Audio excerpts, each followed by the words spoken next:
लगता है दो लोगों को संभोग करने में, यह इस पर निर्भर करता है कि आप किसके साथ सेक्स कर रहे हैं। रिसर्च से यह पता लगा है कि सेक्स करने की अवधि जोड़े दर जोड़े अलग होती है। आपके और आपके साथी के बीच नियमित संभोग होता है और आप उससे पूरी तरह संतुष्ट भी है।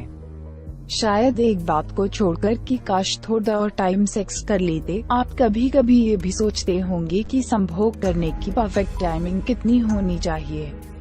तो आइए मैं आपको अपने एक्सपीरियंस से बताती हूँ कि संभोग कितनी देर तक चलना चाहिए। 33 सेकंड से लेकर 44 मिनट तक। इस अध्ययन से ये जानने की कोशिश की गई थी कि एक पुरुष का अपनी महिला साथी की योनि के अंदर अपना लिंग डालने के कितनी देर बाद उसका वीर्य निकलता है। इस अध्ययन में स्पेन, ब्रिटेन, नीदरलैंड और टर्की के 500 जोड़ों ने भाग लिया।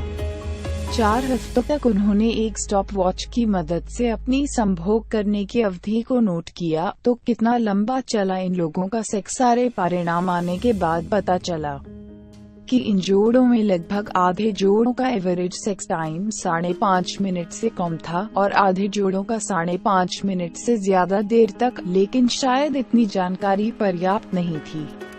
जब शोधकर्ताओं ने सारे परिणामों को गौर से देखा तो उन्होंने पाया कि इन सभी जोड़ों में सबसे कम देर तक चलने वाला सेक्स 33 सेकंड का था और सबसे ज्यादा देर तक चलने वाला संभोग 44 मिनट था।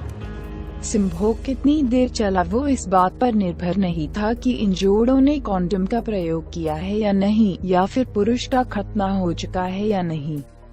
ये जोड़े किस देश के हैं इसका भी संभोग की अवधि पर कोई असर नहीं पड़ा, बस टर्की को छोड़कर जहां संभोग की एवरेज अवधि 3.7 मिनट आई थी।